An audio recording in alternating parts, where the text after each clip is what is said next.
Charlie Stevens here. Welcome back to my channel. Going to be doing another guitar lesson today. Okay, so today we're going to talk about ties. So in music, a tie is a little curvy line that connects two notes together. So there is a bit of a caveat to that, because if we see this little curvy line in our music, it's not always a tie. Sometimes it's a slur or even a phrase marking to indicate legato. Basically, if it's tied to the same note, then it's a tie. If the little curvy line is attached to different notes, it's not a tie. Okay, so today we're just going to be learning about ties, so we're assuming that they're attached to the same note. So let's say we had a G, little curvy line leads to another G. That just means we have to add the values together. So in 4/4 time, we only have 4 beats per measure.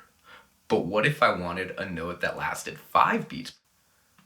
Are we not allowed to do that? No, we can. We just have to use something that is called a tie, right? So I would have to draw a whole note, and that would get all 4 beats of the measure. Then if I wanted a 5th beat, I would draw that on beat 1 of the next measure.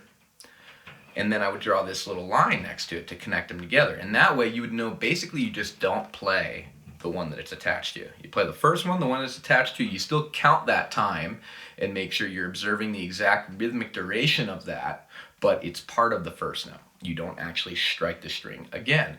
And that's as simple as it is. That's what ties are. Okay, so I wrote a few examples here, and we're just gonna kind of get some practice seeing what they look like on the page and playing some ties here. Okay, so in example number 1, we have a whole note. Takes up the whole first measure, and then that's tied to beat 1 of the second measure. So we don't play anything on beat 1 of the second measure. We allow that note to ring all through the first measure and the first beat of the second measure. Then we do have a quarter note on beat 2, so I will strike that. Beat 3, we have a half note, so I'm going to strike that again, but you can see that one's tied to another quarter note in the next measure. So when I get to beat 1 of the third measure, I'm not going to play anything there either. Then we do have something on beat 2, so I'll go ahead and pluck it again. That's a half note. That gets me all the way to beat 4. Then I pluck that one again, and that one is tied into the next measure for a whole note. So I'm not going to play anything in that 4th measure. It's just going to ring the whole time. Okay? Sounds a little weirder to hear me say it out loud, but it's actually pretty straightforward. So please follow along with me, okay? Here we go. Example number 1. 1, 2, 3, 4.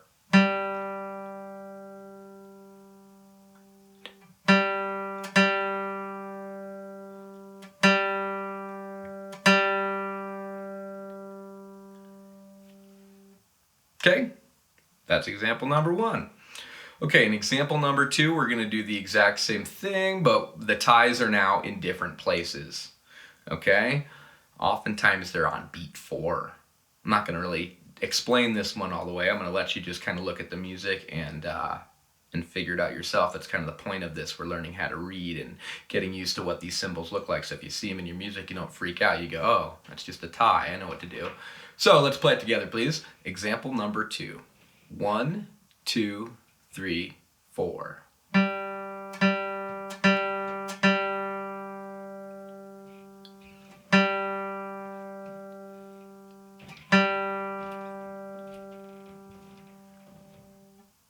Okay, that was it. They all came in on beat number 4 a lot of times, huh? Which is kind of interesting. So we can do interesting stuff with these ties. All right.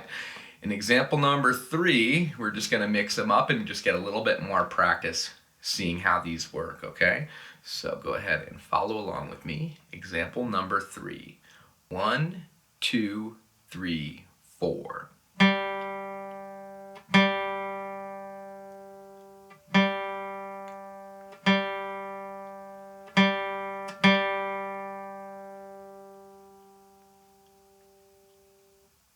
Okay, that's example number 3. So that's how these work, super easy. Most commonly they're used as a way to tie things across the bar line to make it possible to get values that we wouldn't be able to do without these ties. Okay, we will see them when we get into eighth notes and syncopation. Sometimes we'll see them in the middle of the measure too, but I think this is kind of the most common way you're going to see them at first. So feel free to practice through these examples a little more and get a little more comfortable with them, and then we'll do some more examples on the channel where we learn some songs that use ties shortly.